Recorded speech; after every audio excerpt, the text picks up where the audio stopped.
Hey guys, Brie Marie D, Boston Banner Bound, and on Celtics Corner. I am fresh home from round two, game one, Celtics versus Bucks for the semifinals for the Eastern Conference NBA playoffs. And I kind of want to just go back a week and relive the fact that the Celtics had their brooms out and swept the Nets in Brooklyn for their eighth sweep in a best of seven in franchise history. But unfortunately, no. We knew it was going to be tougher because Giannis is a whole other beast. And as I already told you, he is tough no matter where he plays. He's actually very successful in the Garden. I already stated that. I stated that that was one of my worries and one of my concerns. And it kind of rang true today. Unfortunately, they had a 1 o'clock game on Sunday, and they took on the Milwaukee Bucks. Bucks, however, did not have much rest, not as much as the Celtics. The Celtics had a week off to rest, and I don't think it really helped them much. I will say, yes, it helped in the sense that my boy Jaylen Brown, who had a hamstring injury, who was kind of, on the fence, he was listed as available to play today, but up until then, he's been, kind of favoring the leg, that it's been hurt. Obviously, we have Time Lord coming back, and he was finally off a minutes restriction. He got his start back in the starting five today. And then, it was really just an unfortunate game. I'm going to just walk you through my experience. So, the Bucks, first of all, Celtics had an 8-point lead in the first and then never led again. So the Bucks ended up leading after the first quarter, 27-24. It was pretty much close. And then at the half, they were up by 10. Giannis had 14 at the half. Tatum had 9. Horford had 9. So our shooting was just very cold. I'm not quite sure what happened to our offense. And the Bucks had really good defense, I'm not going to lie. But we just weren't hitting open shots. And as much as we were struggling, we were actually lucky to still be in the game, only down by 10 at the half, because the Bucks were missing open layups and open shots. So we were very lucky that a lot of their shots weren't falling for them. But Celtics could not capitalize. They did not really go on any runs of their own. Bucks were leading only by 8 at the end of the third quarter, 70-78. The Celtics were trailing. Giannis at this point almost had a triple-double. He had 17, 9, and 9. Drew Holiday had 16. Portis had 12. Grayson Allen off the bench had 11. Tatum had 18. Smart had 10. Horford had 9. Brown only had 6 points throughout 3 quarters of the game, and that was rough. At this point, Smart leaves the game holding his shoulder like this. I'm thinking he gets his arm ripped out of his socket. We can just pop that back in real quick and finish the game, because there's no way I'm going to be able to feel comfortable with our Defensive Player of the Year not returning to play against Giannis. And fortunately, he did return to the game, luckily. I don't believe his arm was torn out of his socket like I thought. That's just how how his reaction was. And from where I was sitting, that's what I assumed. But he re-entered the game. But again, you have Jaylen, whose hamstring hurts. You have Rob, who's coming back off a minutes restriction to be fully able to play. You have Smart with his arm. Everyone was kind of getting beaten and bruised during this game. Rob Will got sack tapped. We had to call a timeout. It was just, a very physical game. Obviously, it's really hard to stop Giannis. He ended the game 24, 13, and 12. He did get that triple-double. They ended up winning the game 101-89. Their largest lead was 17, but they won this game by 12 points. Portis had 15, Holiday had 25, Grayson Allen had 11. For the Celtics, Tatum had 21, Horford had 12, Smart had 10, Brown ended up with 12, so only scoring 6 in the fourth quarter to make his total 12, and then Derek White with 10 points. It was a very underwhelming game, if I'm being honest with you. I didn't really see the fight that we saw when they were taking on the Brooklyn Nets. And someone pointed out, actually Kendrick Perkins wrote, they will make the adjustments. I'm not worried, but this is what happens when they face a team with an actual coach and individual talent. So, like I said, I knew that this was going to be a harder challenge. I knew that it was going to be very hard to stop Giannis. Even without them not having Chris Middleton, I thought that would be a disadvantage for them. And I know that it is a disadvantage for them. But the Celtics just weren't on their game today. I'm not quite sure why they weren't on, but I guarantee you, Ime and our defensive player of the year, Marcus Smart, and Grandpa Uncle Al, who actually did pretty well today. I felt like he was the most consistent for me, even though, and he also had his thumb wrapped. So everyone's kind of dealing with, the wear and tear of the season. It's kind of catching up to us now. You would think after having almost a week, almost longer off, from the sweep, having those extra days off, having that time to recover, you would think that they'd be a little bit more well-rested and ready to go. But I think, the Bucks were just kind of, on a roll, and they had just come off a win. So they were already still in that game mode and set in that mindset. And I believe maybe the Celtics had maybe too much downtime. And obviously, like I said, they're not 100% healthy. If you're looking at them, are they all cleared to play and nobody's on a minutes restriction? Yeah, sure. But that doesn't mean you're not battling things, under the radar, getting by so that you can actually play the game. So, I believe they're going to come out stronger for game 2. Like I said, I really didn't think having home court advantage was going to be too much to our advantage because, like I said, Giannis is really good at the TD Garden. I don't think he really gets rattled, or I don't think he cares too much where he plays, just as long as he gets to the basket. Yeah, I mean, it wasn't terrible. It wasn't a blowout. It was 12 points. They were lucky to be still in that game. The Bucks weren't shooting well either, but the Bucks had really good defense, which is obviously what the Brooklyn Nets lacked. And our defense was good, but we got in foul trouble. Obviously, Scott Foster was putting in that work, and he doesn't really ever want to see us win. Unfortunately, there was a war on Tice. Tice really didn't play much. So we got to just focus on not getting into foul trouble early. We need to focus on, containing Giannis better. And obviously, when our defense collapses, they need to have a better recovery. Okay, if you want to double Giannis, that's great, but don't leave, a 3-point shooter like Grayson Allen wide open, because he's going to knock down that shot, or Pat Connaughton, you got to just be aware of what their second options are going to be and try and defend it as best you can. Like we've been doing all year. Our defense has been stellar. I just think this was an off night. I'm not worried. I didn't really want to come on here and talk about it because it's tough to be losing, right? Usually we've been up. We haven't lost much at all these past couple of months. We're the 2 seed. We just swept the Nets, and we were kind of living on that high of see ya Kyrie, see ya KD, have fun in Cancun. We took out the broom, swept your ass. And now we kind of just got punched in the mouth in our home court for game 1 of round 2 against Giannis. And Giannis is, like I said, doing it kind of shorthandedly. So he's not one to take lightly, and he is not one to underestimate. And I don't think that the Celtics underestimated him. I just think that they weren't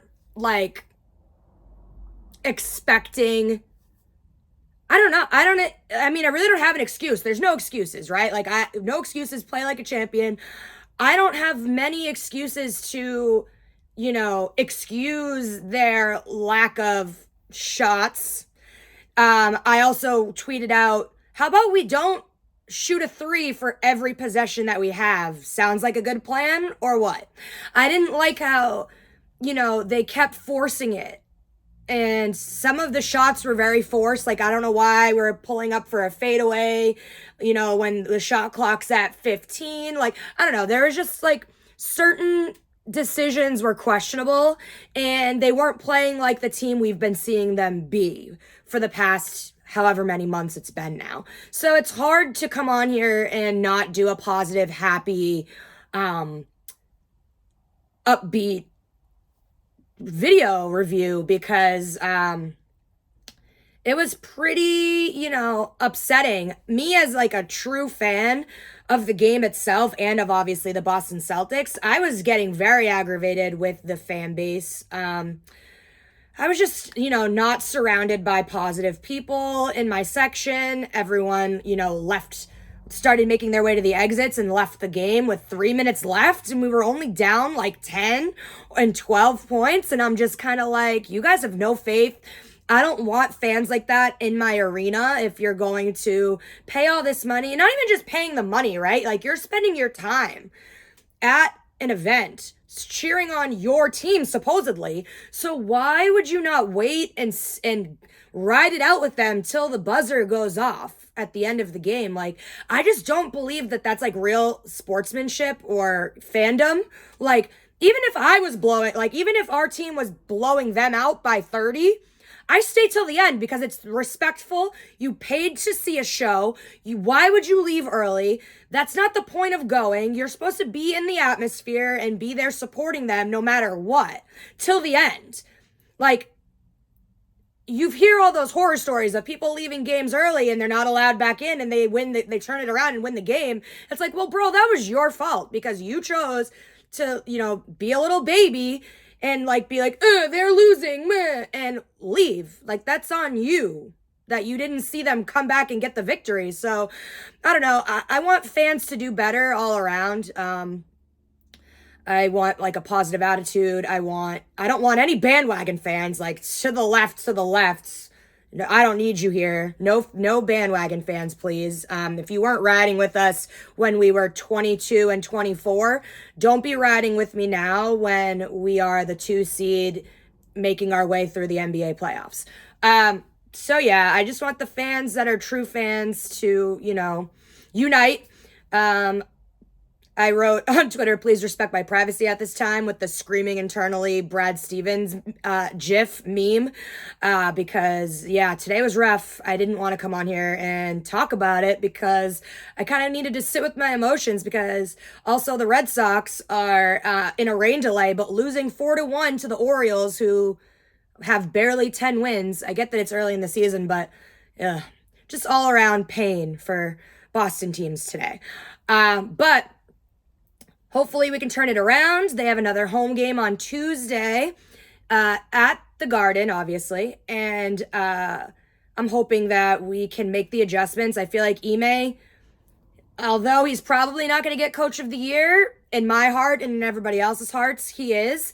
And I'm sure that he's going to make the correct adjustments. I'm sure that the Celtics are not happy with the display that they just put on today. And I don't think they really like letting their fans down or themselves down. So I think they're really going to watch some film, go over what they were lacking today, and surprise Giannis and the Bucks on Tuesday. I think they're going to even it up. This is why I said I believe it could even go 7 this time. I don't want to say it. I want it to be Celtics in 6. For sure I do. But, Giannis is a force to be reckoned with. And he's obviously reigning MVP and, defending champs. So I wouldn't expect anything less of them to put up a ridiculous fight. However, I do think a little less of them because they bowed out and chose to lose out so that they didn't face the Nets in the first round, and they wanted to face the Bulls in the first round. And I thought that was a bit of a punk move, a bit of a LeBron move. I don't like that. I don't respect that. Obviously, the Celtics had a different mentality. You got to play the best to be the best, and you got to beat the best to be the best. Tongue twister there, but you know what I'm saying. Don't take easy routes to, the victory. I mean, I'm not gonna lie, would I have wanted an easier cakewalk? I mean, swept him in 4. Could it have been easier? Yeah, but you know what I'm saying. Like, mentally, we were all like freaking out because we didn't think it was going to be as easy as it looked or as it was. The only team to get someone swept in the first round, no one saw that coming. So everyone needs to give the Celtics their flowers. I found it frustrating that everyone was saying like how bad KD and Kyrie did and like how bad the Nets were, and they weren't really giving the credit to the Celtics. So I think that also needs to be changed. That narrative needs to be changed. Give credit where credit is due. Don't just point out what somebody did wrong, like why don't you point out the team that did really well and had a turnaround of a season, and they deserve to be praised, and they deserve to, get their respect, and they deserve also for an apology because people were saying, counting them out super early, myself included. I was freaking out at the halfway point. I mean, I always had faith, but they were, it was to the point where I was having very depressing, sad Brie, mad Brie video chats with all of you. But basically, they counted the Celtics out, they discredited them, and it's time for them to get their flowers that they deserve and not just say, oh, well, KD and Kyrie, those superstars, didn't play to their potential. They wanted to go to Cancun with LeBron, blah, blah. So let's change that narrative. Let's start giving credit where credit is due. They've made it a very long, far way from where they started. Their defense has been stellar. Obviously, we have the Defensive Player of the Year on our team, which is amazing. History was made. Again, congrats to Marcus Smart. Time Lord got an award today as well. So, everything's looking in the right direction, and just a minor setback today. I'm not worried about it. I know that they have a lot of fight. I know that, like I said, Coach Ime, deserving of Coach of the Year award. I'm sure he's not going to get it.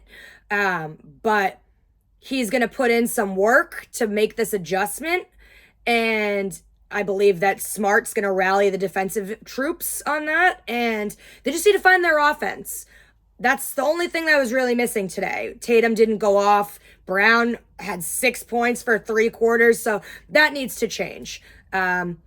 Derek White needs to do better. Tice really didn't play much. So things just minor tweaks, minor adjustments. I think it's going to go well. I still am rooting for the Celtics. I still think that they can pull it out. I just think it's going to be a harder battle than it was in the first round. And that's fair. That's fine. I mean, we were on a 4-game win streak in the playoffs. We lost 1. Okay, odds are we're going to win this next one. We'll even out the series. Then it's a huge, huge break from Tuesday to Saturday. Like, wild. I don't understand, what's with all the breaks. I don't understand why.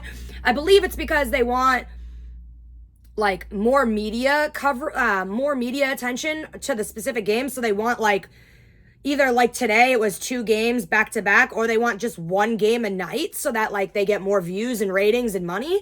But I don't know, that's a very long span of time to have off. That's what's also worrying me, because I'd rather them be, rolling, not sit and wait for 3 games and then get cold and rusty and whatever. It's like I'm torn about it, because I also want them to have that time off to heal. Obviously, Jaylen Brown's hamstring needs to heal. Time Lord needs to heal. Now Smart needs to heal. Al Horford needs to remove that bandage from his wrist. So, it's a blessing and a curse to have all this time off. We'll see if it works to the Celtics' advantage going forward. They obviously need to steal at least 1, if not 2, in these next 2, game 3 and 4, on the road, if we want it to be game 6, or if it goes to a game 7. So I am going to be on the Celtics Corner live stream for Monday's game. That's away, and it's on Monday, next Monday, not this coming Monday, not tomorrow. I will try and do one of these before. I'm literally working Tuesday through Sunday straight. We have Red Sox, Bruins, Celtics. So I'm not sure if I'm going to be able to come on here and recap anything for you before Monday. But I will let you know if anything changes. Thank you, as always, for subscribing, tuning in, liking, sharing, commenting, supporting. It really means a lot to me. I know the internet sometimes isn't a friendly place.